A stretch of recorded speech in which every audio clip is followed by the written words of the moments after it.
Hello, good evening, and welcome to another episode of The Stadium here on Human Rights Radio 101.1 FM, redefining broadcasting. It is weekend in most parts of the world.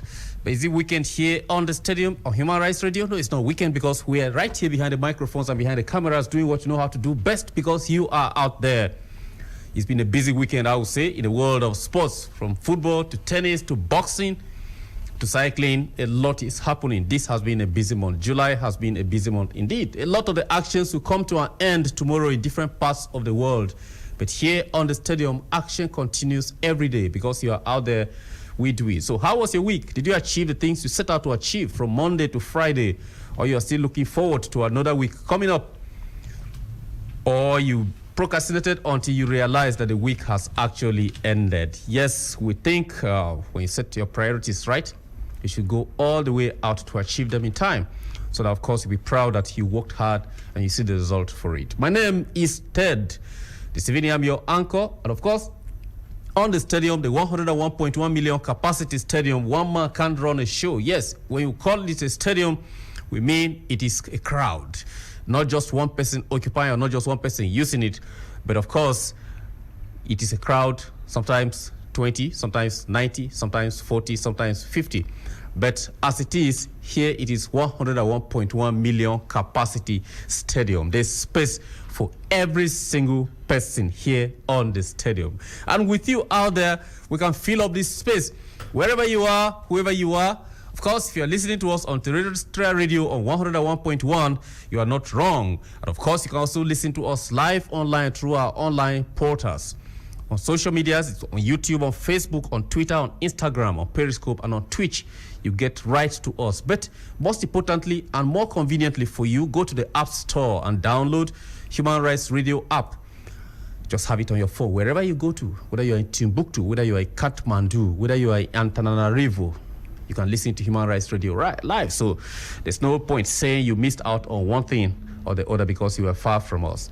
Welcome this evening. As I said, my name is Ted. There are a lot of talking points. Yes, joys and tears in England as Wimbledon begins to wrap down or to cut down towards the end of it all. Of course, tears and joy again in Russia as some teams sang and sang and sang. It's coming home. It never came home. And at the very last end, that's where it never came home. There's a lot of talking points in Russia. Of course, it's no longer news that England went and came back. If there's any trophy after bronze, I guess that's the one they have. But they never laid their hands on the bronze that they expected because Belgium decided to actually do it twice to them. They did it the first time in the last game of the group stages, defeating them 1-0 because England did not want to win that game in order not to meet Brazil along the way to the finals. And then, again, Belgium has shown them that, of course, we are big. When it comes to the world of football, we are big. We're a big team. We lost out on the chance in the finals, but the third place will not elude us. And they went all the way to get it this evening. Not just one goal that you just called the other time, and then Courtois and Pickford started picking at each other a lot of words. No, this time around, it was two classic goals. Of course, the second one from Belgium's captain, Eden Hazard, capping it all fine. But of course, that's just one of the things on the item this evening. Wimbledon, supermom Serena Williams, suddenly she met a hard-fighting German ladies that are German vehicles. You know, if they hit you, there's a problem. If you hit them, there's a problem. And Keba decided to be that this evening.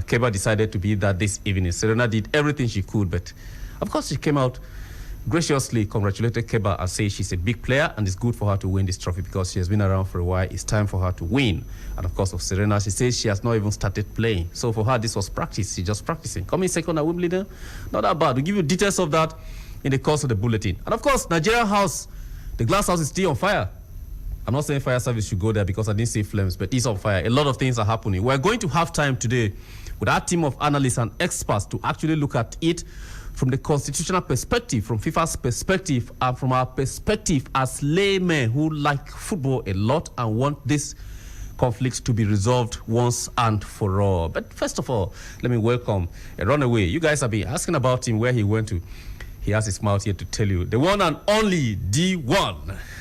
Ted, it's my pleasure to be here again tonight, and I'm so happy to see that we've seen changes here on the We're not this stadium, administration, they and say it's changed. as So we are seeing changes in the world of football and yes. sport in general, also on the stadium here, we've seen changes, and I'm so happy again, let me say, to be here on the stadium. And as you rightly said, we are going to dissect all the talking point that we have when it comes to sport in the whole world, and I believe all our listeners out there, they are going to enjoy every bit of today's program. So let me just hold my peace for a while so that we can kickstart the program without any further delay.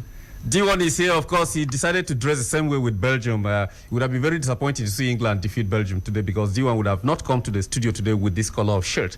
He knew ahead what Belgium was going to wear, so he wore it. And I wonder if somebody looked at you with a bad eye where you watched the game, because you dressed like... Within me, before they even played that match, I was expecting England to edge out Belgium. Seriously? Because, you know, like somebody that really love EPL. EPL, yeah. So I want to see them.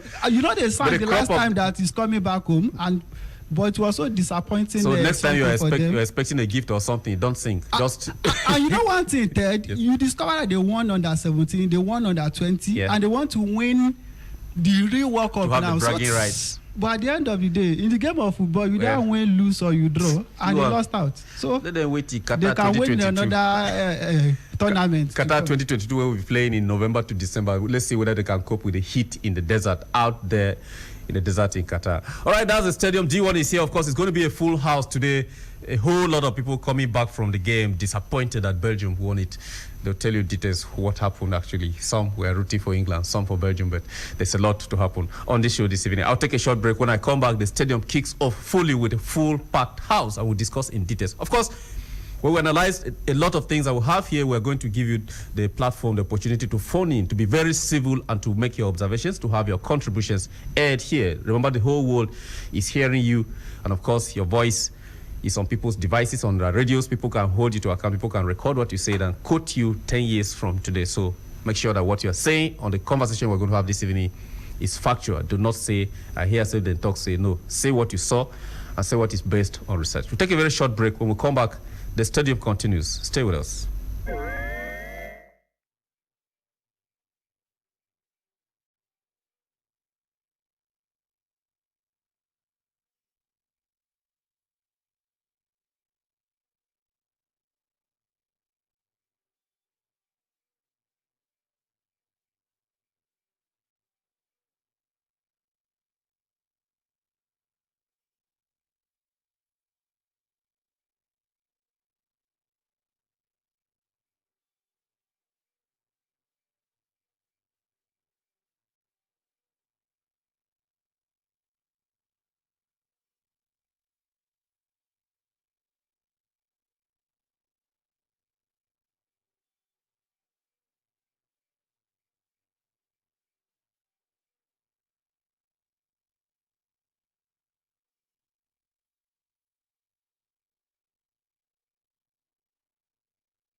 You're still listening to Human Rights Radio, 101.1 FM, redefining broadcasting. This is the stadium on the 14th day of July 2018, Anno Domini. Of course, we started the show, we have introduced the show to you and a lot, but of course, the big guns are in the house.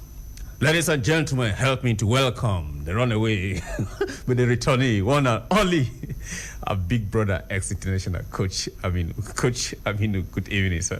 Good evening, Ted. People have been asking after you, so you have to let them know where you went. They thought you went to Russia, but you did come back to the Nigerian delegation. A lot of Nigerians are still there trying to find their way back. Are you one of those who was stranded there? No, I'm not. I've been in Nigeria. I allowed you to change your mind told the last minute not to go. Yes, because I know some people will be stranded. I don't want to be part of the people that are stranded. And of course, we have our only super analyst, the man who doesn't work alone. Liverpool is signing a lot. They have just signed Shaqiri now, and Austin Pablo is very happy. Austin, good evening. Good evening, Ted. Good evening. And welcome back to the stadium. Yeah, it's really good to be back here. I think the last time I was here was when Liverpool lost the Champions League final. So yes. I've been nursing my injury and my wounds. And you had all the hopes that Salah would go to the World Cup and make things work, and yet it didn't work for him. To be honest, from a personal view, I wasn't really expecting anything much from Salah because you know how injuries are. You have to recuperate and then get your psyche back. Yes. And I think that was one thing that he missed out, and quite unfortunate. But we're looking forward to the next 4 years when he's going to turn up. Next 4 years, that's Qatar 2022. Of course, the World Cup that is actually enmeshed in a lot of controversies based on the hosting right that they won. Sebleta called Russia and the World Cup his own personal World Cup, and people have been asking questions. Yeah, why is it personal? Why did you show up when you were actually serving a ban? But he came on the ticket of President Vladimir Putin, who invited him as a special guest to Russia. We don't know whether tomorrow he will be there for the finals, even though Russia is out, but of course all the big guns in the world sport will be there. The international president for the federation, doping federation, will be there, Mr. Bach. He's going to see Putin for the first time since he declared that Russians were doing a systematic doping plan and all that. So we're going to see a lot of big shots tomorrow at the finals. At the same time tomorrow, the finals of the Grand Slam in Wimbledon will take place. And of course, this time, for the first time in Wimbledon, we're going to have an African representation. Kevin Anderson, even though he's from South Africa, where they are still killing our brothers, as at the last news I heard, yes, we still have a casualty, a victim. As at this week, another one. The president of South Africa is talking tough, saying that going to see what they can do to make sure that xenophobia stops. But people there are talking about the fact that xenophobia is not only the attacks on the streets, it's taking place in shops, in homes, in schools where you don't feel safe to put your child in a school where there are a lot of South Africans because the intimidation is there. But here on the stadium, we are impartial, so we are supporting Kevin Anderson, even though he's going up against my very good friend Novak Djokovic. Kevin Anderson played a match yesterday against John Isner of the United States, and it went as long as 7 hours. The game started by 1 o'clock in the afternoon, ended sometime a few minutes past 8, so it was actually longer than 7 hours, apart from the breaks anyway, because they refused to budge. Both of them had 2 sets, and the 5th set was to decide who goes to the finals in Wimbledon, and nobody wanted to drop a set until Anderson pulled. They were tired, fatigued. Anderson pulled the last strings and was able to win the game against Isner 26-24. Stretching. He must have rested today, but he's going to meet another hard serving person who also had a very long game today. Novak Djokovic against Rafa Nadal. These are 2 old horses that have been injured and are back into tennis all of a sudden. And hope tomorrow we're going to see a big game again. Austin, let me come to you first. Of course, you are a tennis lover, so Djokovic against Anderson tomorrow. I know Djokovic has been somebody that you have followed for a while. You know how he plays, even though of recent he has been a little bit injured, fighting to come back. Today, in his usual characteristics, he dropped some sets. Nadal broke him, but he always found a way to break back when it's expected that this game is going to be over. But tomorrow is facing Anderson, who is, Djokovic is 6 point something there. Anderson is shortly -7. I mean, the guy is long, he's not tall, he's long. He stands to serve the ball. He sees the other court vividly and he knows where to place the ball. Yesterday he had, like, in the course of the game, I think he had over 80-something aces that Isner did not see. Balls that you serve, you only hear the sound from the other side of the court. The next thing, you hear the umpire call love 50 or something. Do you foresee Djokovic tomorrow getting the Wimbledon title, or you think Anderson can go all the way? Since he's hungry, it's his first time getting to that finals. Well, Ted, you made a very vital point when you were, dragging out your analysis with regards to Djokovic not letting go. He's not that kind of player that lets game just, slide like that. One of the reasons why I actually like and follow him is the fact that he does fight until the really last, sound of the umpire's call. Sure. So just because of that fact, and he is actually a very talented lawn tennis player. Yes. So he is one of the guys that you can actually put your money in. You can actually say, listen, this man is going to go far. He's going to actually make it. I'm definitely going to be saying Djokovic is definitely getting that game, no matter how tall Anderson is and how South African he is. I am going to say that Djokovic is the real deal. So my money is going to be on him. Nigeria and South Africa, they don't carry the last. If you can hear what Austin is not saying, you understand what he's saying too. Coach Aminu, how much of stress can this be on Anderson? He played yesterday for 7 hours. Novak played today for Novak started the game yesterday with Nadal. It didn't end. The umpires called it off after it was like 3 sets. Novak had 2 sets and Rafa had 1. And then they resumed today in the afternoon to play before the female final was to take place. And they played for total of 5 hours today, added to yesterday, which was like about 2 hours. That's total of 7 hours. But today is the longer one we're considering. I mean, yesterday Anderson played. He was tired. Even the press conference, he was struggling to speak. Today, Novak played that long. He got so exhausted. Nadal had to cross over to the other side of the court to give him a hug because he felt a little bit weak and all that. Would that affect the flow of the game tomorrow based on these 2 factors? 2 of them are going to the finals, having played very, very long semifinals.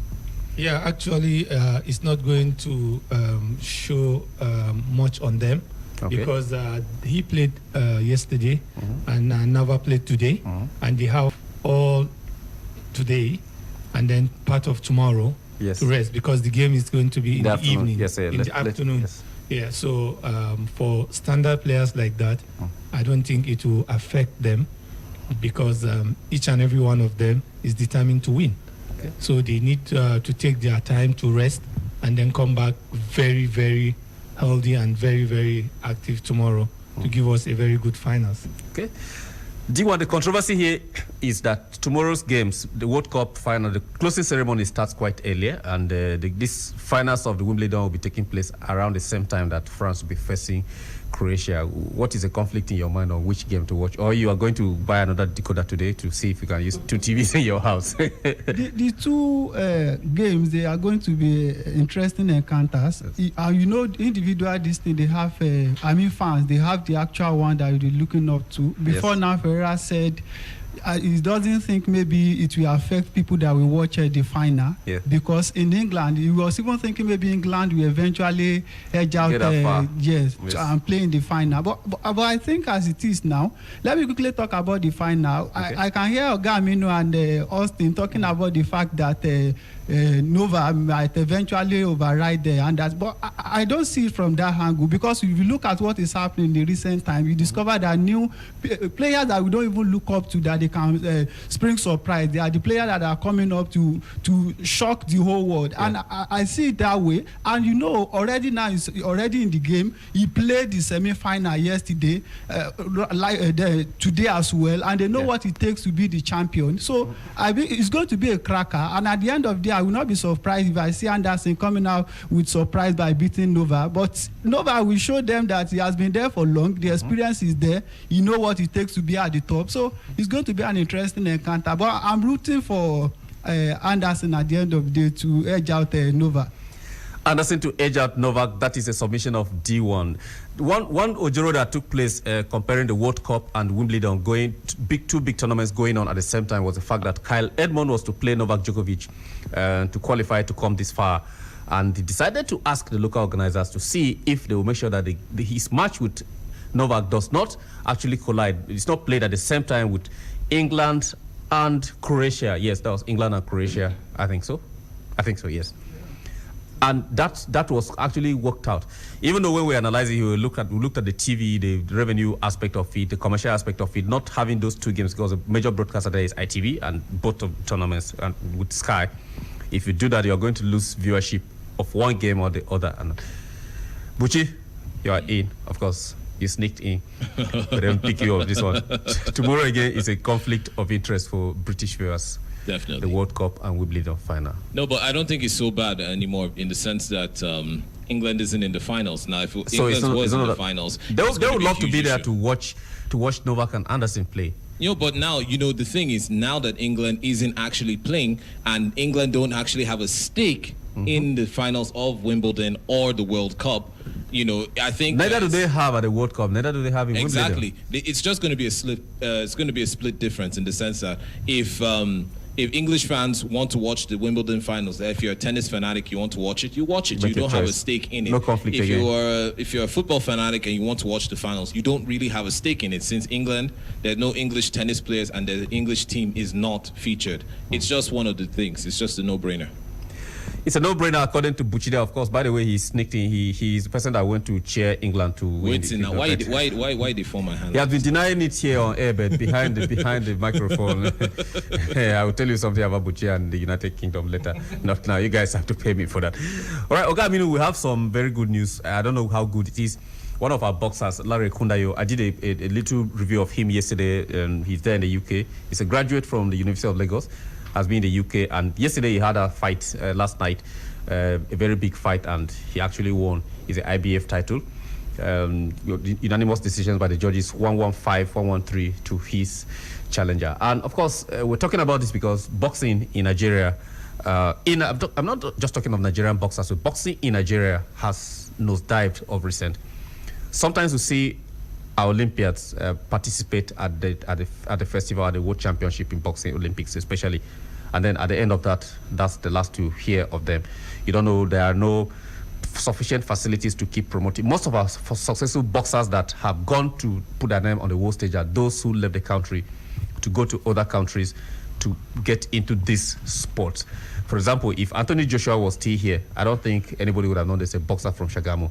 Yes, he had to go over there to the UK and has become a heavyweight. Even Samuel Peters from the Nigerian Police Force, who was a product of Nigerian Police Force when it was very strong then, not like now. I'm not very sure it's now as strong as it was that produced the likes of Choma, Julius Agaho, and so many of them. Samuel Peters had to spend a lot of time outside to perfect his boxing skills, to at least get close to that belt when we say it was a heavyweight, even though some people said it was emergency, but heavyweight and heavyweight, I mean, it doesn't matter. He's got the record for some reasons and all that.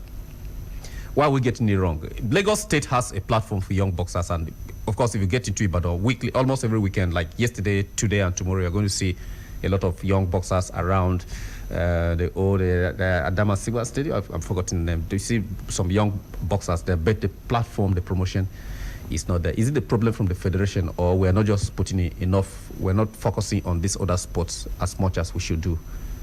Look at Larry now. He's in the UK. They're celebrating him. IBF title yesterday. A long, very long fight. But he got in, and now everybody is celebrating. Very soon we hear that Larry is boxing for the United Kingdom. For now, he has not. But that's one of the things. Why are we getting it wrong in boxing, especially? You guys have tried to correct it in handball by mega veterans stepping in, but boxing, I think, is still left behind. Yes, actually, we've been talking about this issue of other sports having nosedive because of lack of attention.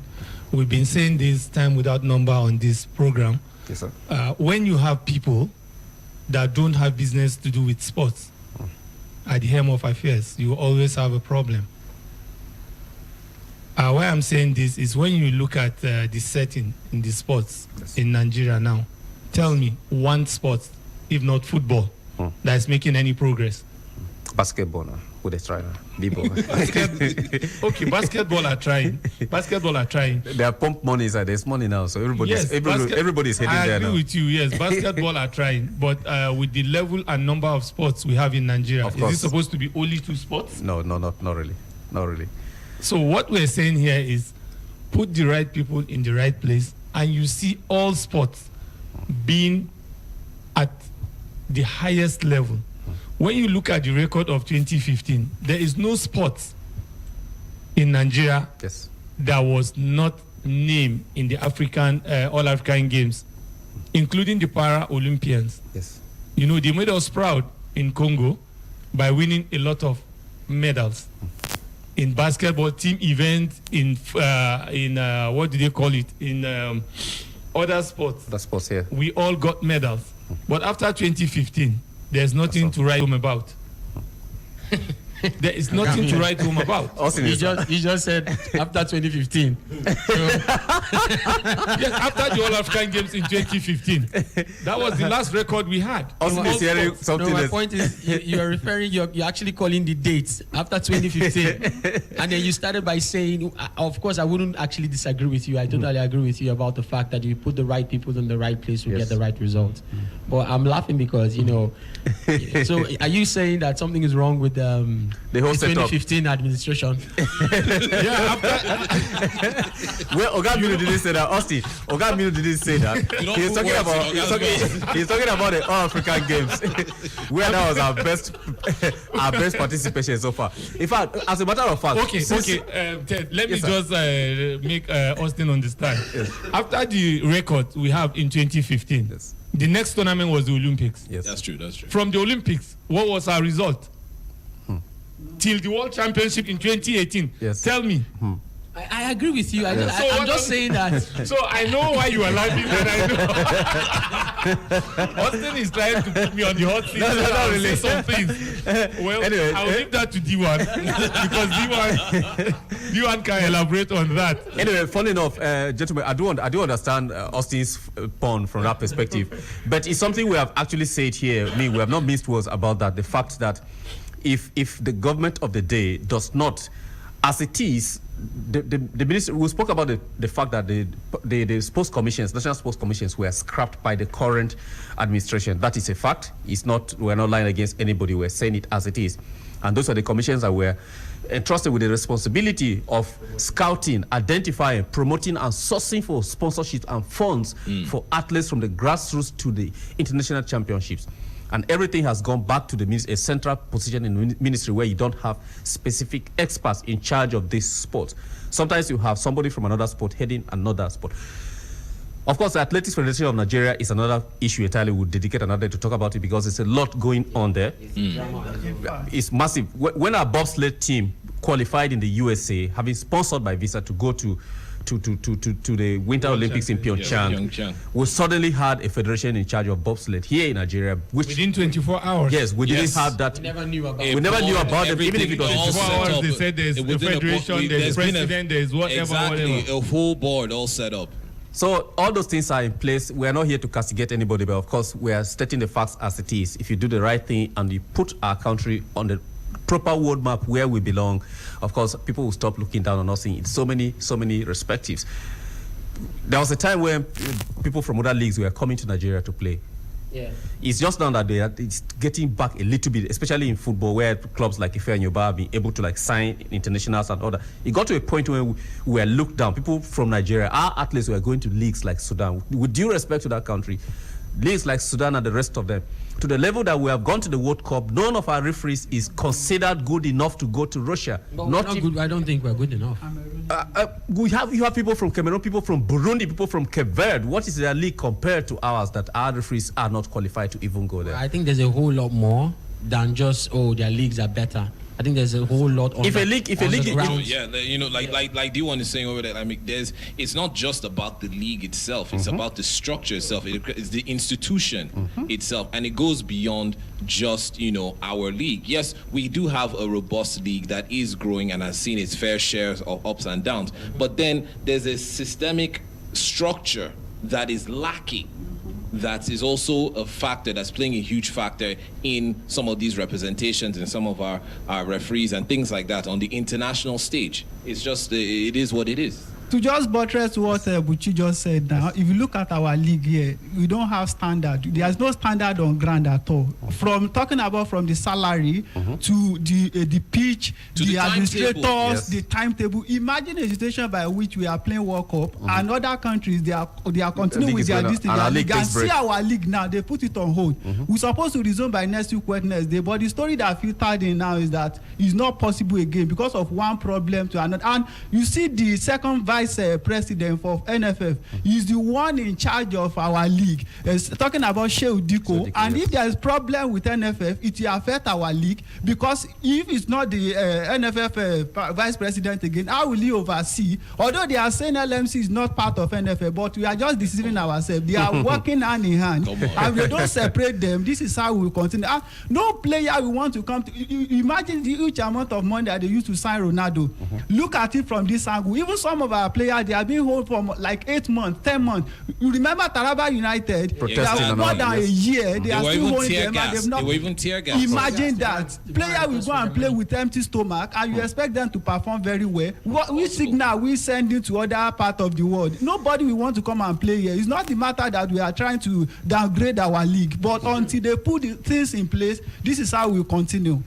According to D1, this is how we'll continue, but we hope we're not continuing this way. And that takes us, gentlemen, and our dear listeners and viewers, to the topic of the day, one of the trending things we've been talking about. We just need to look at it a little bit, the crisis in the glass house.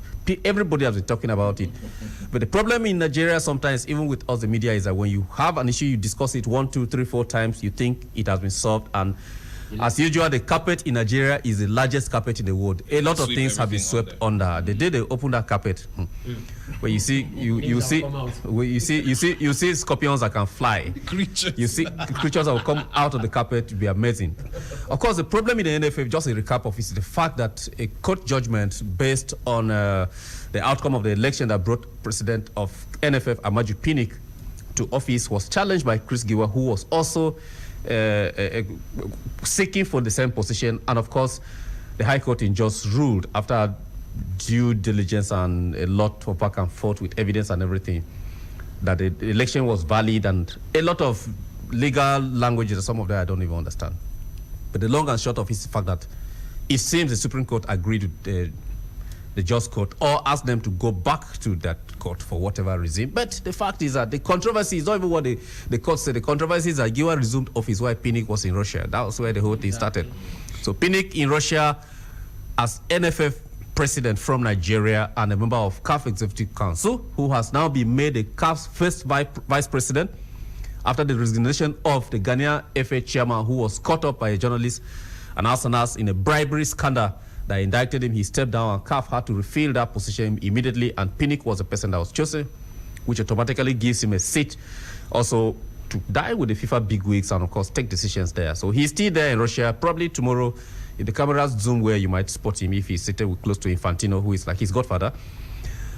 Because Infantino came out to speak that we know Pinnick here at the FIFA level, and at CAF level we know him, and he was voted by members of the federation in Nigeria as the NFF president in Nigeria. And if there's any form of interference at all, everybody knows that what we would usually do as FIFA is to impose a ban. One of the major persons in Nigeria who came out to challenge this was Elder Statesman, our former coach Onigbinde. He said if it means Nigeria will be banned for 3 years and the house will be cleaned once and for all, let it be. It's not a problem. But of course, Festus Keyamo, the barrister, the lawyer to Pinnick, came out to rule out, to write out and state everything that Nigeria is going to miss if we are banned. That includes transfer of our players from here to any league outside. Of course, the CAF Champions League and Confederations of African Football, we're not going to participate in any competition organized by them. Even the under-17 that we're supposed to be in, we'll have games this Mauritania, about 4 games that we're going to play, yes, and then come back for the qualifiers for the World Championship. Our female team, the Falconers, preparation. The Nations Cup next year in Cameroon, all that is involved in what Nigeria will miss out on the international stage. But what is the problem? The problem is that FIFA says nobody should interfere into issues like this apart from the Court of Appreciation for Sports. But then the problem is, one of the problems which people have been pointing out is the fact that the NFF is a parastatal under the Ministry of Youth and Sports Development, which is directly a ministry under the federal government of Nigeria, whose minister is appointed by a serving president elected by Nigerians, and as such the minister is answerable to the president of the Federal Republic of Nigeria, and every parastatal in the country is answerable to the minister that is in charge of the ministry, which the parastatal is under. The NFF is considered as one. People are asking, why should FIFA impose a rule on a sovereign nation in such a way, not just because we are victims, because so many other countries have suffered from it as well. who is responsible for the budget of the NFF is the federation, is the federal government of Nigeria. The budget from the Ministry of Sports goes to them. Are the staff there staff of the federal government? Yes, apart from those who are voted in. And you must be qualified based on the requirements of the government of the day for people to qualify to fill into those places, because some of them are on grade levels and they keep getting their promotion. So that's the structure. But FIFA says it's court of arbitration for sports. But then the same challenge, the same appeal that Giwa took to the court of arbitration for sports was looked into. Both CAF and FIFA overruled it to a level that I think Giwa was even facing a ban or something. 5 years. 5 years ban. Yes. Now it has brought that controversy back here in Nigeria. We're back to the drawing board, Austin. Back to square one. Back to square one, Austin. This is where our football has been. I looked at the list of the NFF. I tried to look at the history when it was inaugurated. It seems they even came into power before we gained independence. Sure. It was launched in 1945. Then they joined, of course, 1949 they joined FIFA. 1959 they joined FIFA rather. And then 1960 there are conflicting dates. Headquarters first of all in Abuja. Okay, this is where it is there. I don't think it was in Abuja. But my interest is the first presidents. 1, 2, 3, 4, 5, 6, 7. The first 7 presidents of NFF were British. Then it was NFA. When the name changed to NFF, the Senate had to sit in Parliament to pass a bill to allow that name to be changed, because it had to go through a law. The Nigerian Senate had to do that, showing this. So it's a whole lot of mix-up that a layperson can hardly understand. Why is there a disparity between what the government can do to clean up its own house and what FIFA can come in to do? I don't know where this is heading, but Austin, what is your confusion about this? Well, if you ask me, I'm very happy to say that it is time for Nigerian football to actually grow wings and literally fly. Yes. And if it takes everybody coming back home, getting back to the drawing board, getting it from the scratch, I don't care if they have to change it from NFF to any other name. As long as we all of us collectively sit down and try to figure a way out. Now, it makes sense because NFF is under the federal ministry, whether you like it or not. Yes. It's under so everybody's under a payroll, basically. Sure. Now, but FIFA is saying something else. We have to be able to figure out exactly what FIFA is saying. If FIFA is saying we have to get out of that federal government, wings, then we should do that so that we can be able to have like a focus when it comes to football in Nigeria. That means the NFF will be self-funded. Yes, it is possible for the NFF to be self-funded. Okay, I mean, is that possible? Yes. Can that happen for the NFF to cut off? Can they even actually? Is it even possible for them to get out of the ministry to be independent so that there is no interference from the ministry? That means. They can't stand. Where are they going to get the funds? Well, how did they do this Nike business? Ted, if I may quickly say something, yes. I think as it is presently now, NFF is being funded by private individuals up to 75%. The only 25% is coming from the federal government. And my opinion, according to him, if they should allow him to continue, what he's going to do in the next 4 years is for him to make sure that 100%. even they will not even talk about the federal government, any allocation from them or any fund from them. Sounds enticing. Before he came in, before Ahmad Pini came in, you discovered that Guinness, they decided not to sponsor Nigeria again, NFF again. Yes. Picnic, yes. They decided not to sponsor. But now, as it is now, you can see Atio is back. You see Nike is back. Even Adidas that was sponsoring us before, they pulled out. All because there was crisis between Amaju Pinnick. And their plan is for them to make sure that they get 100% sponsors outside the federal so that they will not dictate. But the problem now is that it must pass through. Now, what is it called? FIFA. They are the one giving them money. And if they don't allow FIFA to, and according to the article in FIFA, this thing, there is no how you can be a member of FIFA and FIFA will not have say over you.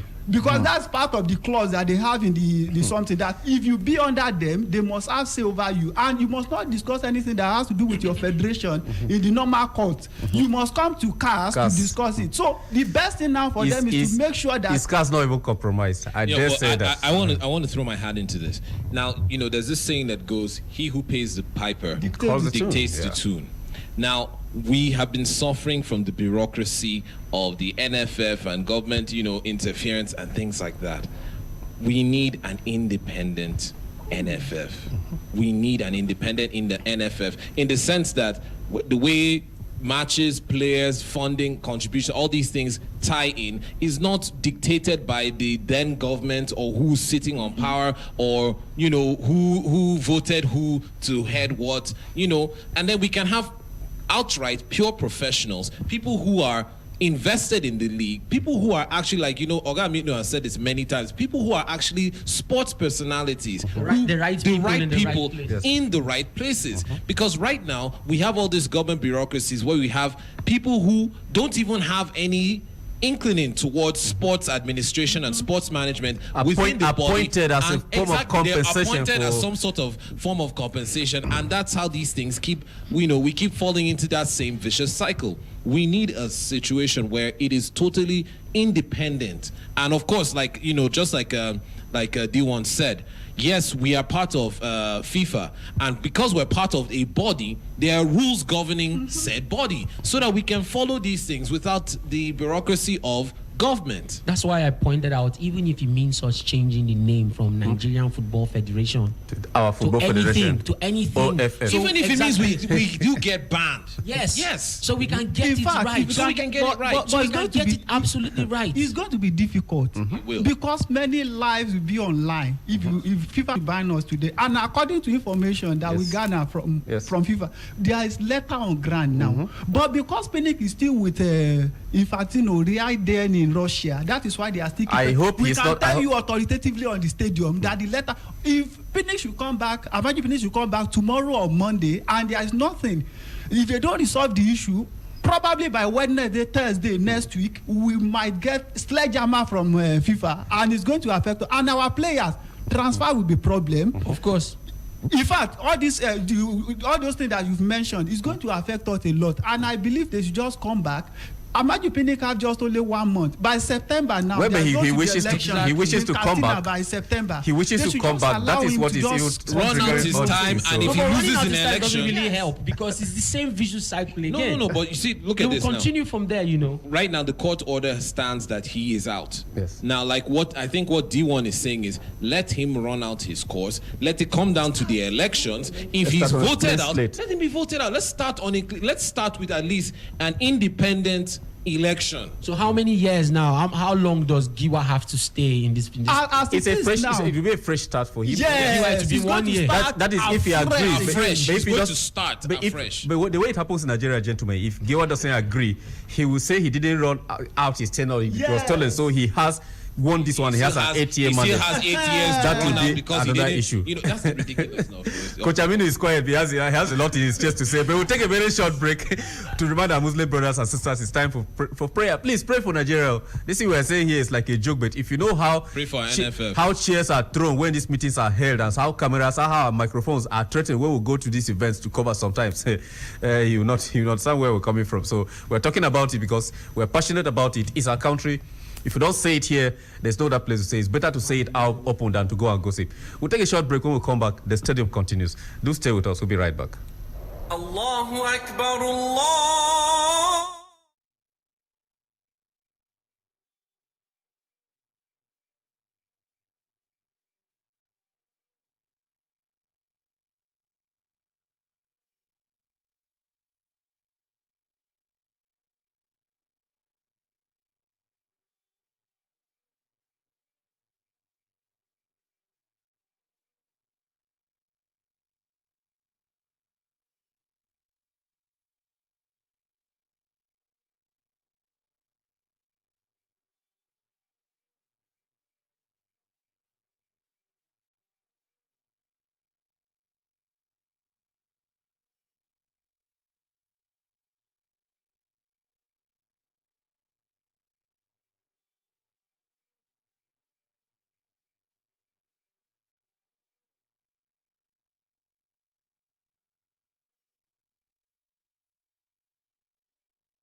slow down with music that touches the heart on Human Rights Radio 101.1. With you, my life. This is your magazine radio station. Listen. It's only today that my daughter gets just to eat food. Past 2 months now, you be in your shop selling before you know your child will disappear. Listen. My own. That is what is killing us. They demolish everything. They burn all our things. Even my credentials, even my children own. Up to the extent, no clothes, nothing. Government cannot give us everything we want. And as a youth, the little you have, you can use it to establish yourself. Given a voice to the voiceless. 101.1 FM. Listen.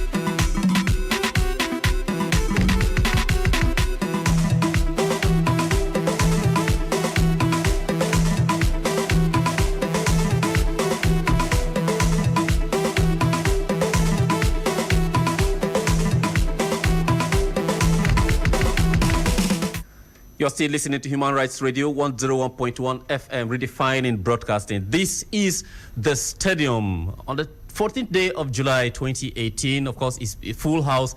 All the runaways are back. I'm here. My name is Ted. I'm here with Coach Aminu. I'm here with D1. I'm here with Austin Pablo, the man who never walks alone. Of course, the one and only Cheat that you all know. He's right in here. We're discussing very, very hot things. But they are very hurtful. On air and off air, we have not found a common ground to agree that this is what should be. We're all disagreeing with each other based on the position each of us is taking about the fact that our football house is in rot and we need to clean it up. And of course, some people, like I said, apart from Monique Bide, my friend Emeka Ezogu sent me some messages and he said he has been talking about Nigerian football for long. People never knew how bad it is now. It is just a tip of the iceberg that we're seeing. What he knows personally, of course, he's there in Bangladesh as a coach. He's a former international, the US 94 Glorious Eagles, we call them. He was a big member. It's controversial. You might call him controversial, but he always has his facts and he doesn't hide his mouth to talk. I'm waiting for that vent that he says he's going to put out a publication. Of course, when it comes out, we're going to hear it right here on the stadium.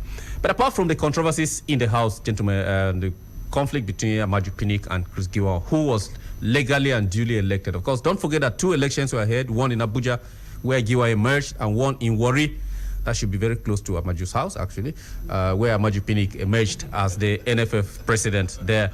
Anyway, I'm just talking, of course, Abuja is closer to Giwa's house. It's just now, Warri close to it. I mean, everybody pulling to your tent, so is right, not all the stuff. Apart from that, a letter came from James Peters, one of the former national team coaches. And we read that letter here on the stadium, but just a recap because of Coach Aminu that is here and Austin and Diwa, of course, to have a listen to a few of the lines that were there. The title of the letter is Monumental Stealing and Financial Crimes in the Nigerian Football Federation, sent by James Peters to the Economic and Financial Crimes Commission, EFCC, on the 4th of May, and it was acknowledged, the acknowledgement, and the proceeds from that were sent to us by NECA, the SA Media, to the Minister for Sports and Youth Development, Barrister Solomon Dalong.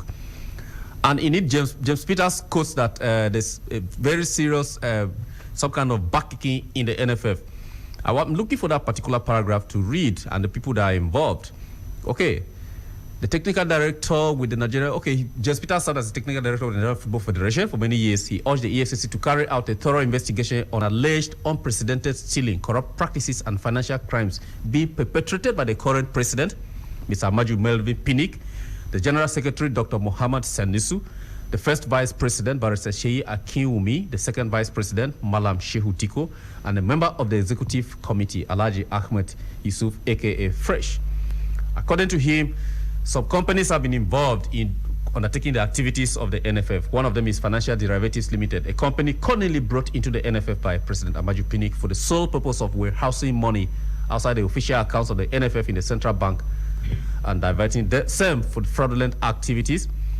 The petition stated that these NFF chieftains have also used the company Mediterranean Sports Limited belonging to Malam Shehu Diko, who is the second vice president of the executive committee. And the letter goes on. The EFCC acknowledged and are going to look into it. Gentlemen, is this another distraction coming in?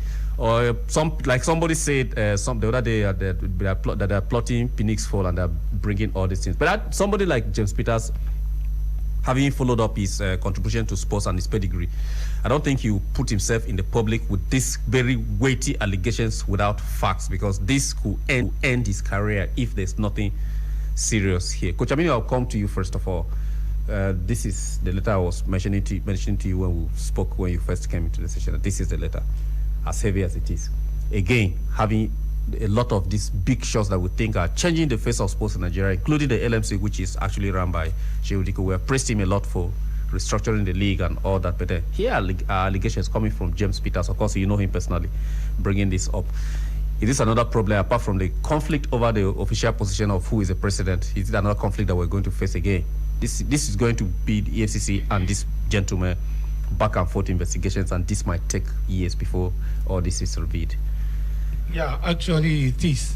It is a very, very big problem for the NFF, because when there's case of monumental stealing, yes, that means a lot of things have gone wrong with the finances. Heavy. Yes. With the finances, yes, for NFF. And somebody like James Peters, with due respect, yes, just like what you rightly said, he can't come up with this kind of petition without having evidences, yes, that these things happen. If you look at it in the letter, he mentioned the name of the companies, yes, being used. Yes. You understand? So definitely he has his fact, and this thing has happened. So if they don't happen, he wouldn't have gotten the name of the company and how this money were being siphoned through these companies. So actually it's a very big distraction. It's a very serious allegation that will cause a lot of problems for the NFF bosses. D1, what are you surprised to hear this from James Peters? Of course, you know James Peters. You know how long he has been. He has switched from both genders of our teams, from the male to the female when it was necessary. He even headed the female team, trying to be the standing coach there for them and all that. This is what is coming from James Peters about the management of our sports in Nigeria, football especially. I think he's talking about the NFF now. If you Yes. look at other federations that we have in Nigeria as well, we still have this type of thing going on. But we don't need to crucify the people that they allege now. Yes. Let's allow EFCC to do their job. But like you rightly, Oga Aminu rightly mentioned, that somebody that does not have evidence to prove will not come out with this type of allegation. So I think out of every rumor, there's always an atom of truth. So I think we should just allow EFCC to do their job, so that at the end of the day, but if this thing should be something that really happened, I think it's going to be a disgrace to our football, to our NFF, to the people that we are looking up to. Despite the fact that they've done something right to some extent, I think this one is going to dent their image, because the money that they're supposed to use for development of our sport, they are diverting it to another thing for their personal reason. It's going to be disastrous. But I just believe it's a matter of time. The truth will definitely be open to everybody to see. So let's just leave it for EFCC right now, so that they will talk. But it's going to be difficult if they don't do things as early as possible, and they allow this thing to continue the way it is. Some files might disappear. In fact, but I think they don't know what to do, and let's just leave them so that they do their job. But then let me just I wanted to ask, I just want to throw this out there. Yes. Isn't this, when you have issues like this, isn't this, doesn't this add to the call for us, for that ban, for FIFA ban, so that we can clean our act, we can clean up all this mess? I mean, just we're talking about the crisis at NFF at the presidency. You have something like this, a corruption scandal on this level, with companies being mentioned and evidences, and like you said, maybe this is where we're going to get some of those fires that we're talking about. Isn't this also doesn't add like another nail in the coffin for our football maybe we get the ban for that restructuring, for that all-out restructuring of our football league? Austin, if this goes on, if this is actually looked into in details, how much embarrassment can this be to Nigeria? Because this is close to what took Sepp Blatter out of office. Same with Michel Platini, Jerome Valcke, and the rest of them. Because this is a case of crime. It has been reported to the government agency responsible for finding out crime when it comes to monies. And Blatter and the rest of them were indicted in the Swiss Federal Court involvement in monies. That's why people are saying the Swiss Federal Court's judgment was not the one that would have gone to Court of Arbitration for Sports, because it was a crime in Switzerland to have done what he did. And that's why they got tried and they got fired and all those stuff. And then FIFA imposed a ban on them. So if this comes out and there are facts against these people, I think this one FIFA has to keep quiet because it's an in-house criminal thing. Well, exactly my point. Now, FIFA can't, really get involved. Interfere in this. But they equally want to get involved. Do you understand? They say, NFF should be a body on its own. However, that's them wanting to have like a say over NFF, and now you want them to stay away from it. Well, let me just answer your question. Embarrassing is actually a very mild word to use. It's a very gentle word. I myself, unfortunately for Nigerians, we really don't understand the definition of embarrassing, because we really don't care. Unfortunately, a lot of them really don't care whether it comes out there as embarrassing, because if Pinnick sees his name in a letter like this, such a document. I personally, if I was Pinnick and I'm in Russia, I'm definitely taking the next flight back to come sort this out, because when they get your name attached to a document like this as the president of a federation that is very important like that in Nigeria, then it's something that it's quite disgraceful, if you ask me. But my question would be, yes, I think the letter was sent in May, right? 4th of May. Yes. But why now? Why all this buzz now? Why is it really getting the air? Yeah, now? I got this from Nekal sometime last week, around last week. Yeah. But it's kind of trending now. Yes. And obviously it's trending because of the division in the house. Yes. My question would be, why is it trending now? In as much as I'm not in support of any of this, but there's definitely some kind of smoke somewhere that's trying to. Well, I guess it's one of those documents that wasn't supposed to be primarily made public, first of all, so that you don't breach the court process or the trial process. I don't think it's in court yet. It's at not. The level of Let's say it's not in court yet. But then I think to buttress what Austin is saying, it's sort of like another nail in the coffin. Like, okay, you have this thing, you have the divisive nature that's going on over the NFF president, and then all of a sudden there's this unflattering case that's popping up. That has been on ground. It's been on ground. Yes. It's been on ground. It's gaining underground. But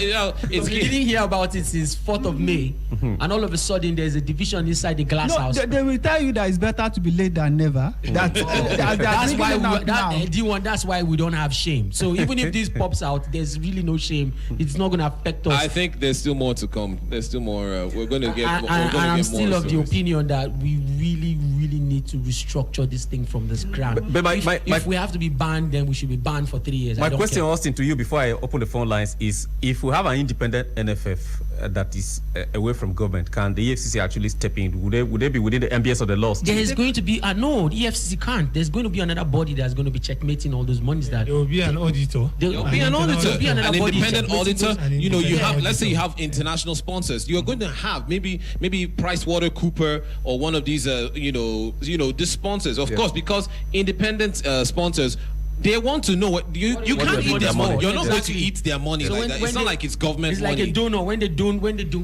you must give a full account of how that money is used. You use it and retire the balance. What I want to say is that if it happens here in Nigeria and there's problem, they have the right to report to EFCC. Yes, as independent this thing. That somebody is committing this crime.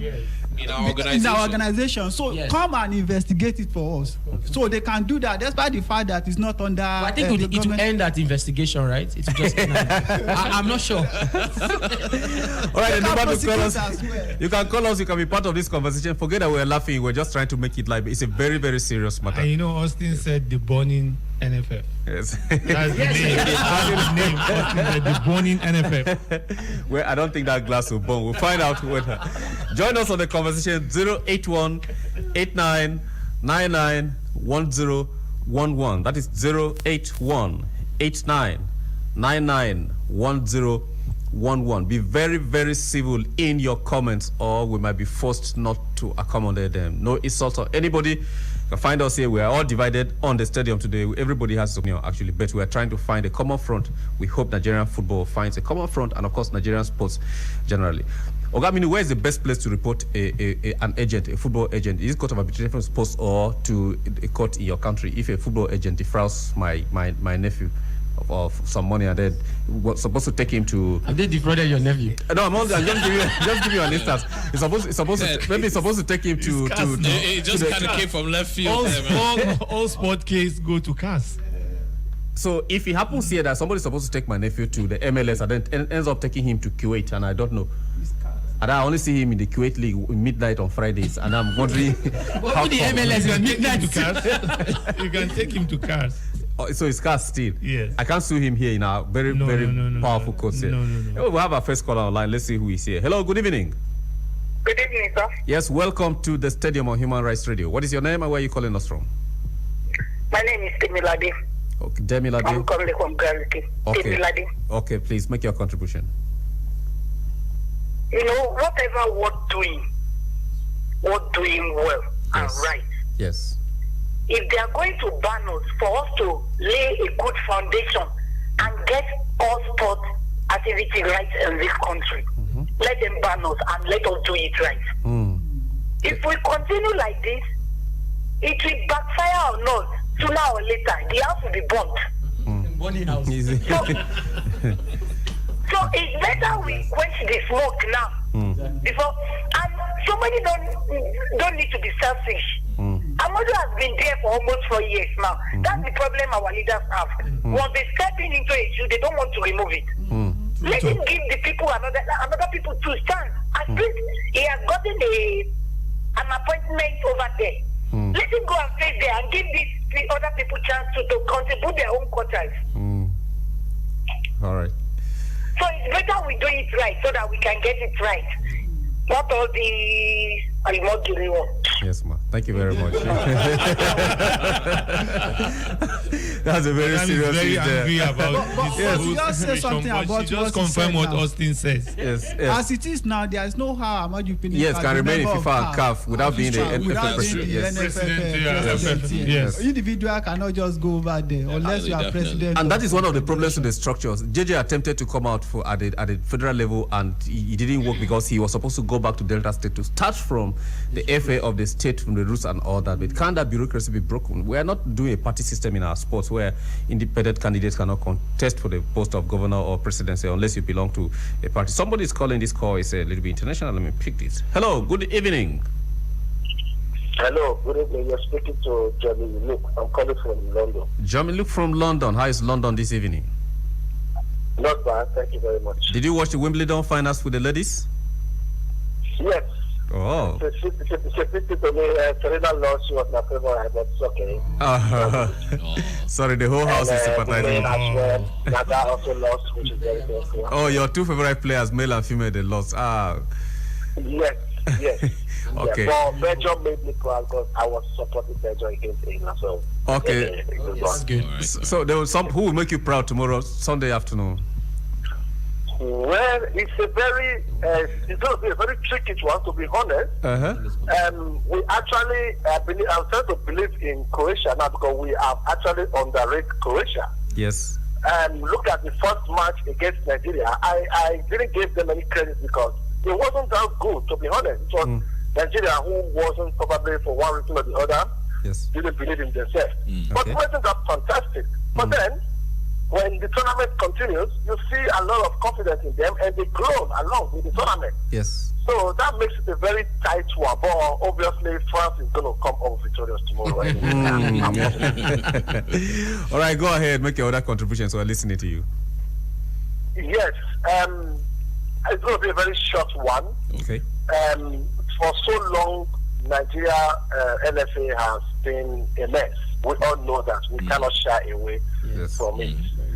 If it takes FIFA to bound us for the next, whatever, how long it's going to be, I'm not bothered. And it's a good thing, to be honest. It's going to be a very good thing. So we can get our heads together and start doing something right. because at the moment we are not doing it right. We know it as well. Yes. We are not, a lot of things is wrong. A lot. Where do we start from? We are even happy now somebody is mentioning names and whatever. But a lot of people is kind of scared to really comes up that have evidence, really comes up, they know they're not going to go that far. So I'm even happy that somebody from the corner who has volunteered to come up with an evidence and whatever, which is a good thing. Yes. So Ahmad Bene, him stays in Russia. What is he up to? Nigeria has long gone out of tournament. Why must he stay? Where he's on the CAF and the FIFA Council. He has a role to play. No, where Nigerian have gone out for long, and now it's a case, and they're waiting for him. So this was a very right reason for him to be in Nigeria. But whatever, how long he wants to stress, it doesn't matter anymore. He needs to come back home, probably tomorrow or next tomorrow. He has to come back home and come and answer your queries as well. Yes. So let's find us. That will give us an opportunity to put our heads together. That's my contribution. All right. Thank you very much all the way from London, the UK. We appreciate you. Thank you. Thank you. This is the Stadium on Human Rights Radio, 101.1 FM. We're discussing sports, especially Nigerian sports, as there seems to be some kind of, what do you call it, mess? Yes, some kind of praka inside the house. Two presidents, and then, of course, one at FIFA and at CAF, and then one back home here, empowered by a court to resume his duties as contained by the judgment that he was duly elected. And then some very powerful letter coming from within the house. The worst person to tell you your dirtiest secret and something very bad about you is somebody that is squatting inside your room. You guys are living together, and he goes outside there and chatting with people and giving somebody a sign that the trouser you wear is actually inside out. The other side is not, and you're there embarrassed. It's quite threatening. We hope that we'll see the outcome of this. We'll see an end to this, as the voices of Nigerians are saying. If it even takes a ban from FIFA, let us take it. Let us lose out on competitions, and let those. I'm very sure that a lot of people will shout, because a lot of people make a lot of money from international competitions that we participate in, from the Estacos to all the welfare packages. There's a lot in there. That's why a lot of people are struggling to go in there. I don't think everybody that wants to go in there is for the sake of sacrificing and serving this country or the world of sports. No, there's some very selfish interests that are in the world of sports. I can say that boldly, and I'm sure most of my colleagues here will agree with me. We'll take a very short break for brief commercials, and when we come back, we'll still open the phone lines to discuss. Briefly, do you want to give us a wrap-up on the league, NPFL, what is happening, why it's not resuming, and why do we have to take a break, and what are the prospects of the league resuming before we release him to go? He has a very important appointment with the FIFA president before tomorrow, so he might be trekking to Russia. We'll take a short break. When we come back, the stadium continues here on Human Rights Radio, 101.1 FM. Do stay with us. We'll be right back.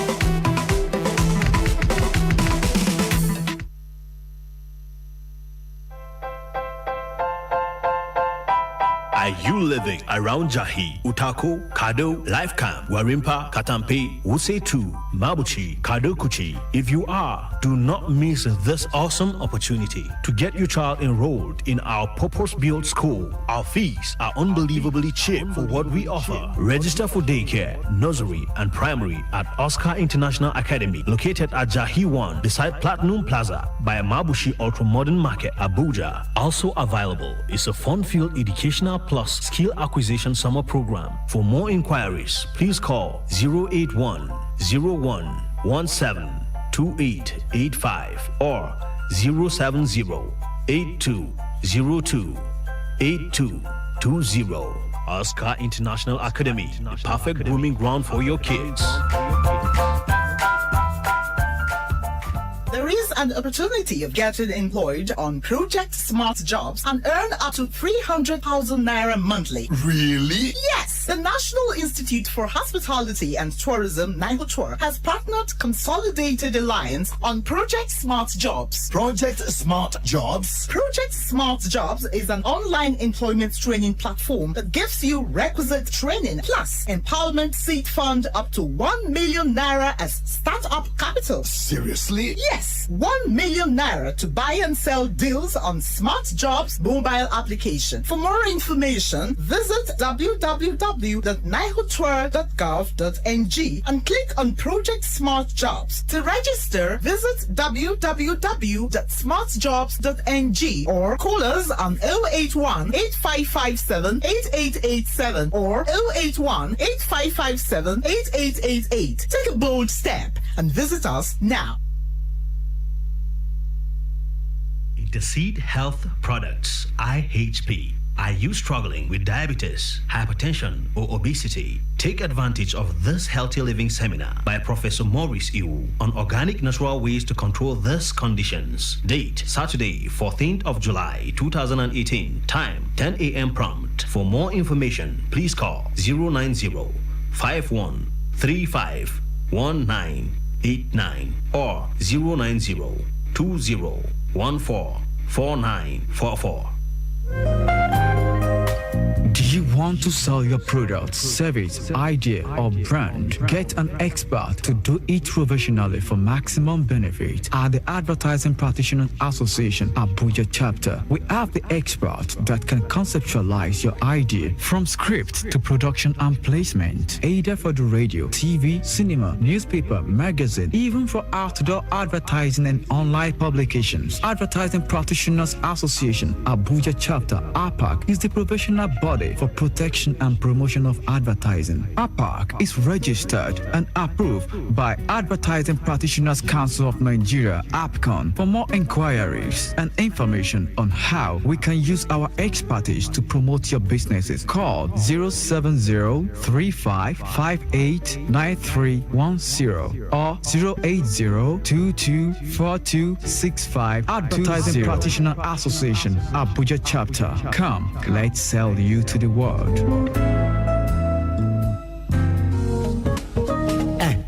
My people, if your mind no settle on top HIV matter, I beg you suppose test to Yeske at AIDS Healthcare Foundation AHF to test plus include treatment na free. Whether na hospital cardio and the laboratory test, we know they take shishi.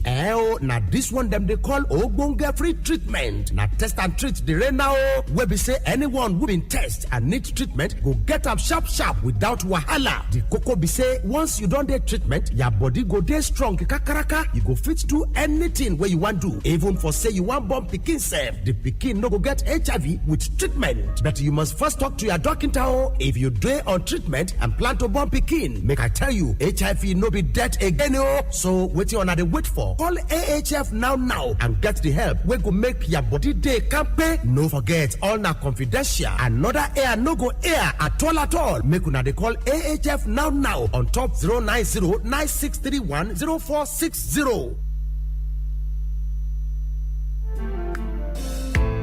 This is to inform the general public that the activities of scavengers, also known as Babambola, is prohibited within the Federal Capital City. Their activities are henceforth restricted to the area councils. Residents of the Federal Capital City are advised to be vigilant and report any suspicious activities to law enforcement agencies. Together, we can make Abuja the city of our dreams. èyí ni láti kéde pé ojúṣe àwọn sagolo sapáànù tí a mọ̀ sí Babambola ti dókun nílùú Àbújá àti ìjọba àbílẹ̀ mẹ́fẹ̀ẹ̀fà bí ọwọ́ sìnkú àwọn agbófinró bá wá bá ẹnikẹ́ni nínú wọn yóò fi ojú ba ilé ẹjọ́ o. ẹ̀yin olùgbé Àbújá ẹ yára tètè tẹ́tíléko tẹ́ bá rí ẹnikẹ́ni tí ń yọ́lẹ̀ ẹ̀dà tí kò tẹ̀lé òfin tó sì ń sagolo tí ń sapáànù ẹ tètè fi tó àwọn agbófinró létí. àjọṣe wa ni o láti mú kí olú ìlú yìí dùn ún wò kí ó sì dùn gbé pẹ̀lú ìrọ̀rùn. ìkéde yìí wá láti iléeṣẹ́ ìjọba olú ìlú yìí ìyẹn Federal Capital Territory Administration.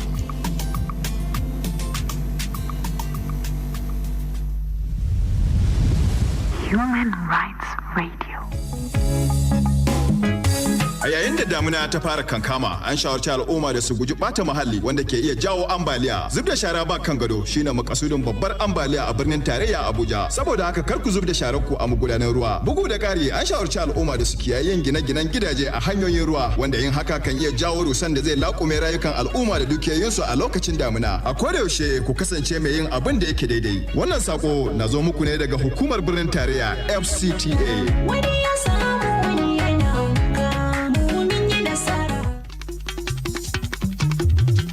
gẹ́gẹ́ bí a ti mọ̀ wípé àsìkò òjò la wà èyí ni láti sọ fún gbogbo ènìyàn láti yàgò fún ìwà ìdọ̀tí dídà ìdọ̀tí síbi tí ò bójúmu tí ó lè fa omíyalé àgbàrá ya ṣọ́ọ̀bù dídà ìdọ̀tí síbi tí ò bójúmu tàbí òpópónà sì jẹ́ ohun kan gbòógì tí ó ń ṣokùnfà omíyalé àgbàrá ya ṣọ́ọ̀bù ní ìlú Àbújá ẹ má ṣe da ìdọ̀tí sínú gọ́tà tàbí ọ̀nà tí ìjọba ti pèsè sílẹ̀ fún omi láti gbà kọjá a tún fi àsìkò yìí sọ fún gbogbo olùgbé FCT Àbújá láti rí dájú wípé wọn ò kọ́ ilé sí ọ̀nà tí omi ń gbà kọjá èyí lè ṣe okùnfà pípàdánù ọ̀gọ̀rọ̀ ẹ̀mí tàbí pípàdánù ohun ìní ní àsìkò òjò ẹ ṣe ohun tó tọ́ ìkéde yìí wá láti àjọ FCTA Federal Capital Territory Administration.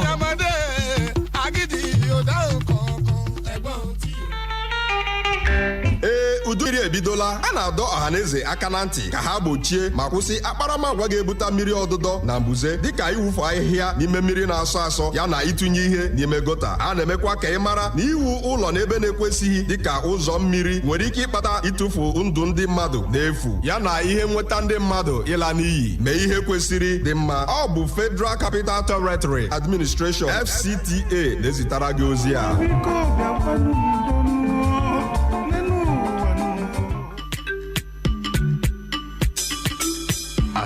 Rainy season begins, the general public is hereby advised to avoid environmental practices that could cause flooding. Indiscriminate waste disposal has remained a major factor causing flooding in the FCT. Do not throw your garbage into gutters and drainages along waterways. Residents are also advised to avoid building houses around natural waterways, as this could also lead to loss of lives and property during the rainy season.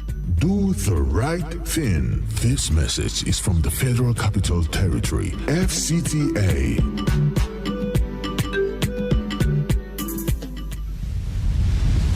Human Rights Radio. Awidna, akugna, aza vien, kizinege, tuntun aza mbatun, aya unavidan, kuluna kobege baba bola, atela chebaje, ukizinde unkoi.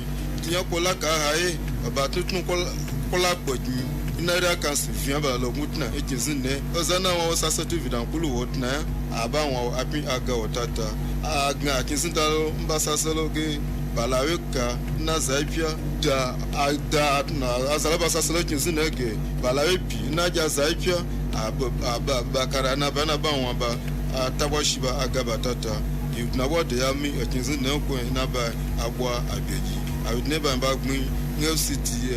I don't know Federal Capital Territory Administration.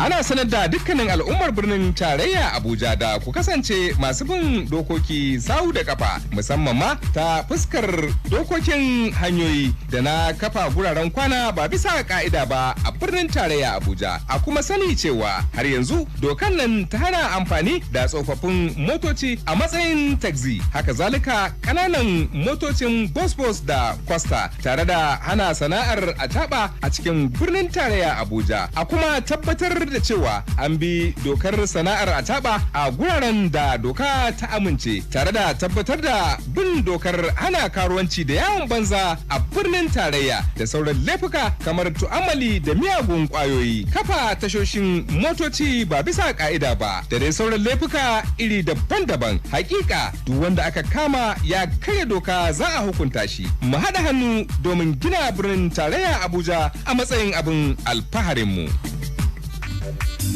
eji ohere a echetara ndị bi isi obodo anyị bụ Abuja mkpa ọ dị idobe iwu tụmadụ ka o si gbasata okporo ụzọ n'ebe obibi na-ezighị ezi. Biko mara na enyela otu task force nke minista hibere ikike ịhụ na iwu nke mechibidoro adịgboroja ụgbọala ọbụla eji arachapịọm pụtara ihe. Ha ga-ahụkwa na akwụsịrị kpamkpam iji ọgbatumtum maọbụ ị na-aga ebugharị ndị mmadụ n'isi obodo anyị bụ Abuja. Otu a ga-ahụkwa na ha gbochiri ndị keke ma mawapụtakwara ha ebe ha ga na-agba na mpaghara isi obodo anyị. Ha ga-ekpochapụkwa ndị akwụna na ụmụ mmekpa ahụ ndị ọzọ dịka ịtụ mgbere mmadụ, ire ọgwụ ike nakwa iwepụ ma kurie ebe obibi ọbụla na-ezighị ezi. Otu a ga-ahụ na ewepụrụ ọdụ ụgbọala na-ekwesịghị ekwesị n'isi obodo anyị. Biko ka anyị jikọọ na aka ọnụ wulite FCT ka ọ dị ka anyị si chọọ ya. Ndị aka ga-akpara dara iwu ndị a ga-eji anya ha hụ ntị ha, bụrụ ezi nwa amaala, dobe iwu ala anyị. Aha! Kéku ilé ó gbọ́ kó yá àwí fún toko. Kánò gbọ́ kóró fóòbẹ̀ pé ìjọba olú ìlú yìí fi àsìkò ìran gbogbo olùgbé ìlú yìí ní etí o pé ìjọba kò fi àyè gba àwọn ọkọ̀ tí kò dára, kẹ̀kẹ́ nàpẹ́ẹ̀bù, ọ̀kadà alùpùpù àti àwọn ọmọbìnrin tí ń ṣiṣẹ́ ìgbélépawó ìyẹn àwọn aṣẹ́wó nínú ìlú Àbújá o. Mọ́ gbàgbé pé àwọn amúnisínkùn ìjọba ń bẹ láàrin ìlú bí ọwọ́ wọn bá bà ọ́ ajẹ́pọ̀ orugi oyin nìyẹn o. Káwí fún ni ká gbọ́ ìlú yọmọ adarí hurun, ṣèbí ká sọ̀rọ̀ fún ni ká gbà ní yọmọ ẹ̀dá èèyàn. Gbọ́ ohun tí ìjọba olú ìlú yìí ń sọ fún gbogbo wa kí ìlú Àbújá kí ó lè dùn ún wò kí ó lè dùn ún gbé fún gbogbo wa. Dídára olú ìlú yìí àjọṣe wa ni o. Jẹ́ kí èmi àti ẹ jẹ́ olùgbé rere.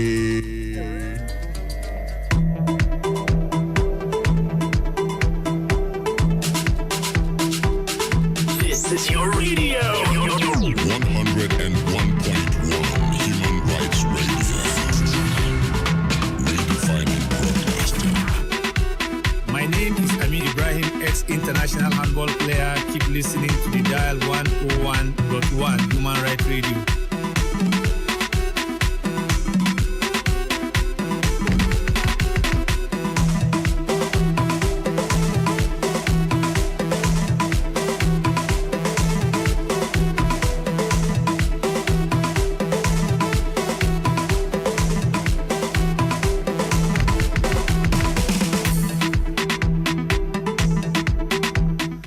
You are still listening to Human Rights Radio 101.1 FM, redefining broadcasting. This is The Stadium with Ted Buchi, D1 Oga Aminu, and Austin Pabo, the man who never walks alone. If you ever find Austin alone, he's going to report somebody at the police station, and the person just offended him. That's why he's walking alone. I really never walk alone. He never walks alone. I never drives alone.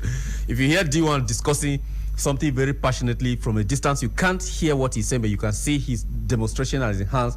Know that a team he was actually expecting to win a championship just lost by 2-0. That's very serious. Okay? If you meet Oga Aminu on a Saturday morning and he's in Agbada, know that he slept at a political rally the night before Friday. That's why he came in Agbada. Otherwise, you see him the other way around. You guys know Buchi. I'm not going to tell you more because if I tell you more, there's something we're supposed to do. But you know, if you find Buchi telling you about love in the afternoon, that he watched a Mexican game at an unusual place. Ladies and gentlemen, this is still The Stadium, of course, to talk sports here. We're family, we're all friends together with our very senior brother here. When he's talking with us and he's joking with us, you know that he has seen everything around the world. He has decided to come back home to pitch his tent here in Nigeria to encourage us, the young ones, to do the right thing. He had all options to have naturalized with so many other countries. Even up to now, he's still receiving requests because as a handball player, he can still represent other countries. And as a certified agent, anyway, he didn't ask me to say that, so let me stop it there. He can still do that in many other countries. This is a stadium we're talking sports. Of course, before we went on the break for some few commercials to just please our commercial clients and to make sure that we're able to pay some bills. So we're talking about the rot in Nigerian football, and so many of our callers who called in spoke about it passionately of how things should be done, even if it's the ban. But we'll keep that in the coolers for now. Not cooler that is cool, just cooler that has a cover. But we'll not cover the cover, we'll just put it slant so that we can still look inside and see how it's going. But here on the stadium, we guarantee you that we'll bring you updates as it comes to us.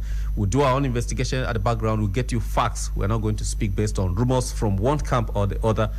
We stand for both camps. We stand for the beauty of Nigeria, both home and abroad. Let our face be shown out there that we are credible people we can do and undo. Of course, today Nigerian played in the third place. Of course, Dele Alli was there. Don't forget. So Nigeria is still at the World Cup. They are still in Russia, so we can say it's not only Pinnick that is there. Dele Alli is still there, even though he wore the colours of England, but we are still ably represented. And tomorrow, more Africans will be at the World Cup finals. Yes, it is a fact that the French team has almost half Africans. You know where they come from. People already know the countries. And in fact, they told me Pape's village. I couldn't believe it, but that was rumor anyway. Of course, you know where N'Golo Kante comes in. They say only an African man can run like that from post to post and dribble himself and pass the ball and then tackle and collect the ball and then whatever that guy takes. I'd like to take it when I grow up to his age. That gives him strength. Gentlemen, we'll switch gears to the World Cup. Of course, it comes to a wrap tomorrow. It has been a very long journey since June to the 15th of July tomorrow, when the World Cup in Russia will officially wrap up. Surprisingly, nobody expected Croatia to get in there, like our caller from the UK did say. Austin as well didn't expect Croatia to get this far, even though he was angry with them a lot more when they defeated Nigeria in the opening game. But I'm happy that a team from our group got to the final. I'll brag about that. Our group was a group of death. So you want to claim by proxy? Yeah, of course. Now, you want to claim World Cup by proxy. So if Croatia wins, of course, we'll all celebrate them. But of course, if France wins, everybody is of the opinion that, okay, the French have won before. Nobody will forget Zinedine Zidane messing up Brazil that period. France 98 being the star, and of course, France in controversies and a lot of things happening, the football being rebuilt, the coach dropping some of the big names that you expect to see at the World Cup, and then bringing in a lot of young players to rejig that team. So many coaches, it seems to me, went to this World Cup with teams that are preparing for Qatar 2022, rather than teams that should have fought to win the World Cup this year. It appears to me that was a pattern that most of them used, because Qatar 2022 is going to be a very, very tough competition. But first of all, let me ask Coach Aminu, as the World Cup comes to an end tomorrow. Of course, you are free to call as we're discussing. We're not closing the phone lines. We'll pick your calls as we're discussing. So join us on the conversation. Be civil. You cannot talk the team will go put you for trouble. I don't talk my own.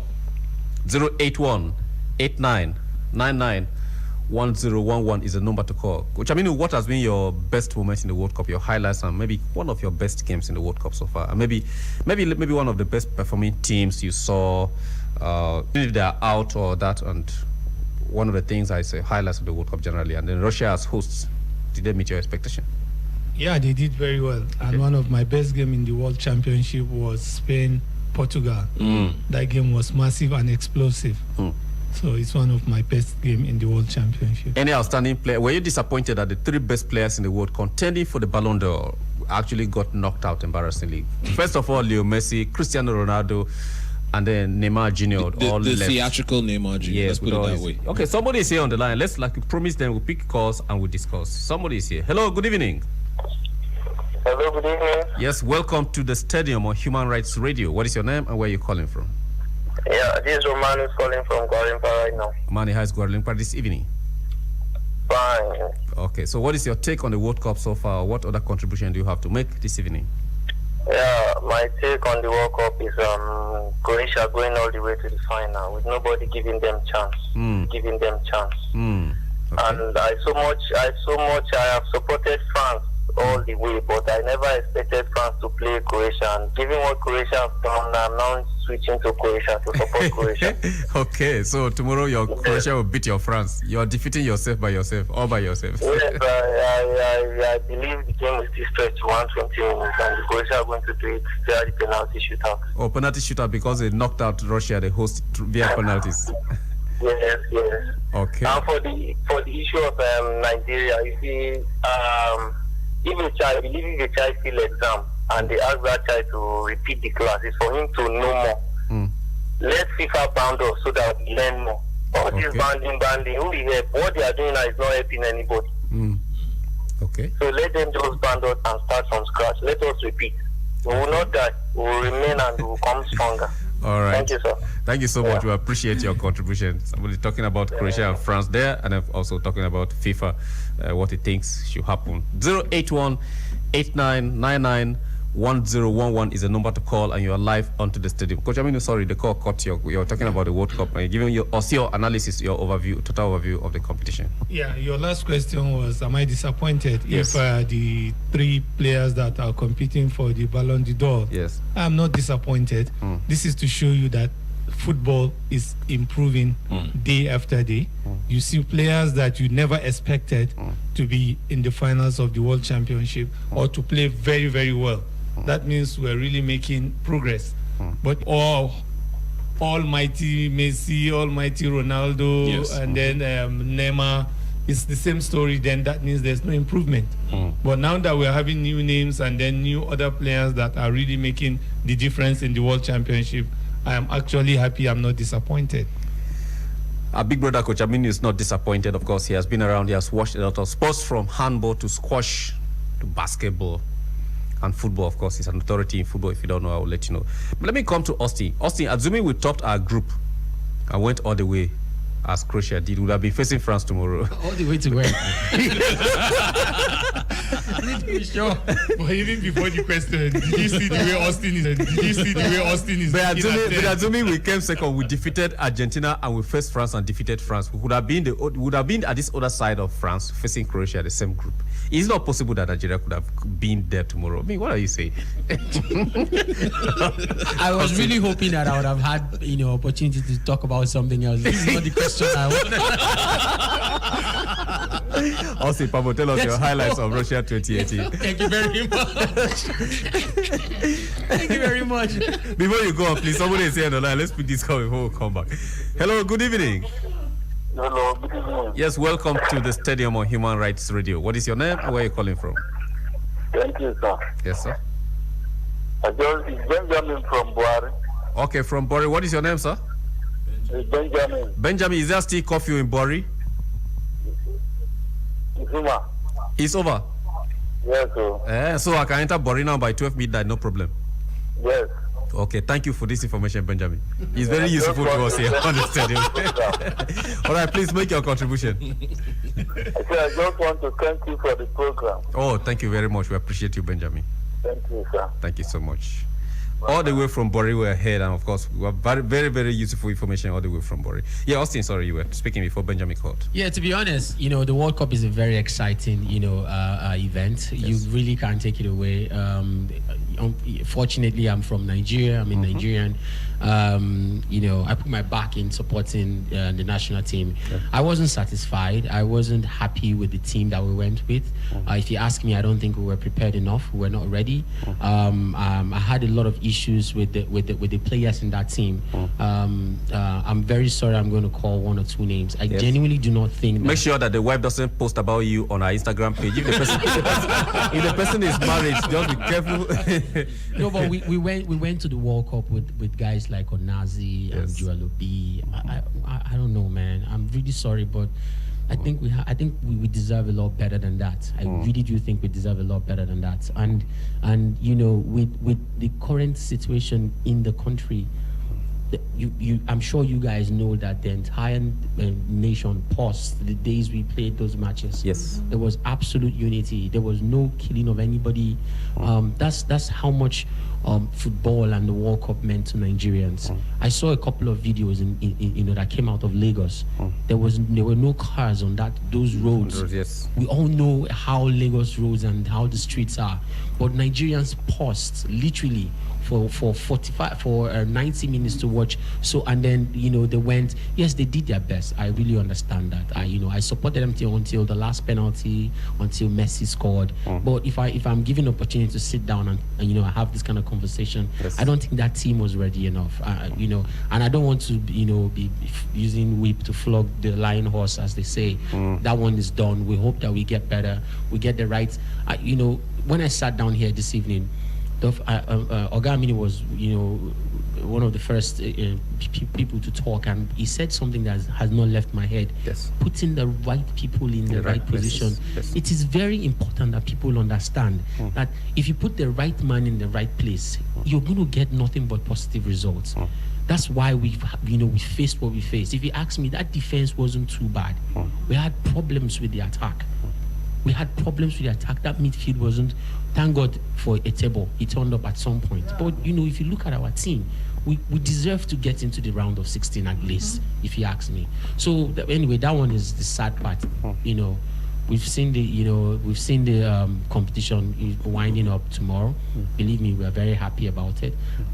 To be honest, I actually did support Croatia from the very beginning. I was very sad that Croatia was in our group that played Nigeria, but I've been supporting the same way Buchi had been singing Iceland right from Euro. That you see what Iceland will do at the World Cup. All of a sudden they were drawn against us. And Buchi was let me state this. Let's pick this call before you defend yourself, because I know you are going to say something different now. Hello, good evening. Hello, good evening, sir. Yes, welcome to the Stadium on Human Rights Radio. What is your name and where are you calling from? My name is Fabio Usman. I'm calling from Rugen Madaki. Okay, make your contribution. Who will win the World Cup tomorrow? I'm sorry, I just left the session. I thought it's the personal contact to ordinary president. Oh, no, it's not. This is a live. You're calling the live studio now. Okay, studio line. Yes, this is studio line. Okay, so thank you very much. Yes. Thank you very much. Yes. With regard to ordinary president, may Allah protect him, continue to bless him and the Human Rights Radio. He's hearing you as your prayer, so amen to that. Thank you very much. All right. I'm not opportunity to maybe meet him personally or have his contact, but please, my regards to him personally, family. We'll do that. He's hearing you right away. Thank you very much for calling. The Stadium on Human Rights Radio 101.1 FM. Of course, Buchi, you are defending yourself, but I'll keep you first. I'll go to D1. D1, based on what Austin said, that we were not prepared for this World Cup, which I think if he says that means all the money that was carried in, we spent it in vain. How do you see this team going forward to Qatar 2022, this same thing that we took to the World Cup? When we talk about logistics, I think this should be the first competition that we go and we not have problem when it comes to funding. But when it comes to selection of players, like Austin rightly mentioned, I think we had problem in that area because we have some. From the authoritative report that we got, some agents, they want their players to be, you understand. So despite the fact that our coach Ro was even trying to prevent that type of thing, the thing still resurface right there in Russia. But going forward, I think in 2022 we are going to perform very well because this competition we have the youngest team. Yes. And if they can just keep these crops of players together and allow them to play Nations Cup, play other qualifiers. That's if we are not banned. If we are not banned by FIFA, then we're not banned by FIFA. I believe they will put the house in order. I believe before next week they will. I pray so they will, because many people love this game. This is the only unifying factor when it comes to this. You see outside everybody coming together and watch match. So I think to ban us. All right, gentlemen, we'll take a very short break for prayers. When we come back from the break, just shortly, stay with us longer. We'll come back from the break. The stadium continues as we try to wrap up. Of course, we'll open the phone lines again to have all your feels. But about do you know why D1 was stammering? It's the way Austin was staring at him. No, because Austin expects that D1 is giving timeline to when the house will be put in order, and it doesn't look practicable. Stay with us here on the stadium. We'll be right back after this short break. Allahu Akbar.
You're still listening to Human Rights Radio, 101.1 FM, redefining broadcasting. This is the stadium with Ted Buchi.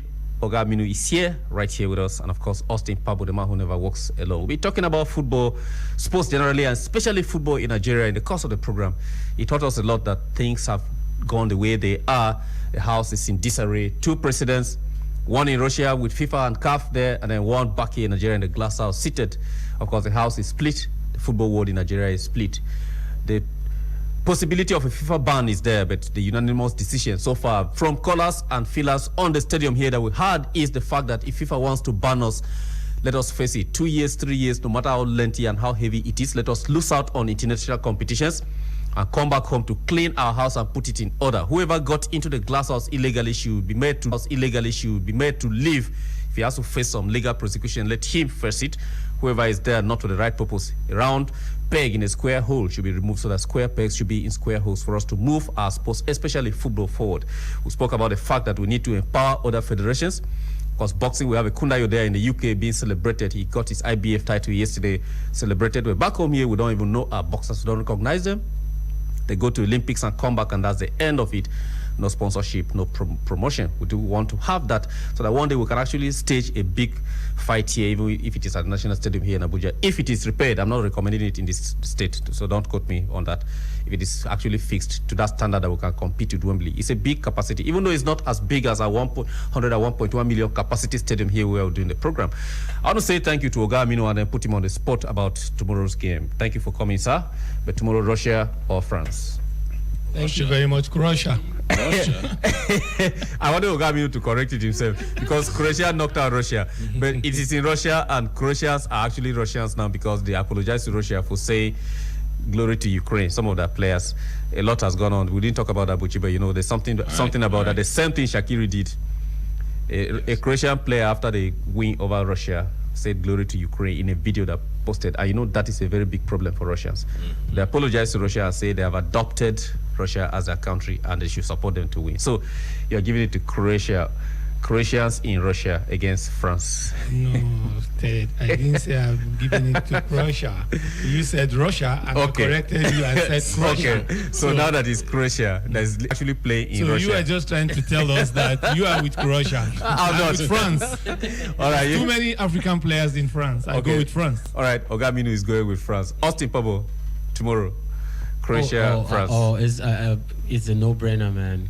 Croatia is definitely getting the game. They are taking the cup. They are taking the World Cup home. They're taking the World Big Cup time. home. By the way, they have a very hot president. Have you seen her? Actually, yeah. They say it's an inspiration. She stands in the stands there and claps and all that. So anyway, let's go to Buchi. Also, I know you've been interested.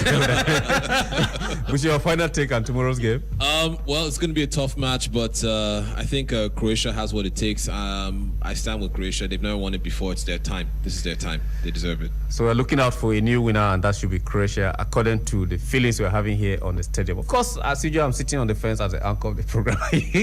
We'll see what happens tomorrow in the game. Do enjoy it. Don't go and bet. We don't encourage betting here on the platform on the stadium on Human Rights. Don't go and bet and come tomorrow crying that your ticket was cost by scissors from somewhere. No. Just put your money in the right place. I enjoy the game. It's a game of football. Just enjoy it. Have fun tomorrow. And then watch the Wimbledon final tomorrow. Novak Djokovic taking on Kevin Anderson of South Africa, the only African to reach the Wimbledon final, of course, in past 100 years or something. It's a game to watch. So go and buy an extra decoder, have 2 TVs, or go somewhere where they can switch for you to enjoy both games. Because the closing ceremony in Russia will be very colorful, much more colorful than the opening ceremony. But the stadium takes a break here, of course. Our partners, our Hausa brothers are here to take you on the bet this evening. It's going to be another ride. Sabitu is here. I'm very sure that in the course of talking, he will mention 1 or 2 things about sports. So if you missed out on calling, call Sabitu. If you don't know how to speak Hausa, don't try it. But if you know how to speak Hausa, call him. Bala Sabitu is here with his crew. Take on the next bet of our programming here on Human Rights Radio 101.1. I want to say a very big thank you to Coach Aminu for being with us here all through the program. Thank you very much. Thanks to you, the pleasure is all mine. Thanks, bro. Thanks for me. And Buchi, of course, we're hitting this as the next edition of the stadium returns. The wife of Frank Sinatra is dead, Nancy, at the age of 101. So we're playing this particular tribute to the Sinatra family. A classic song by the legend himself, who is late, called My Way. The stadium is out. We'll see you again some other time. Have a good night.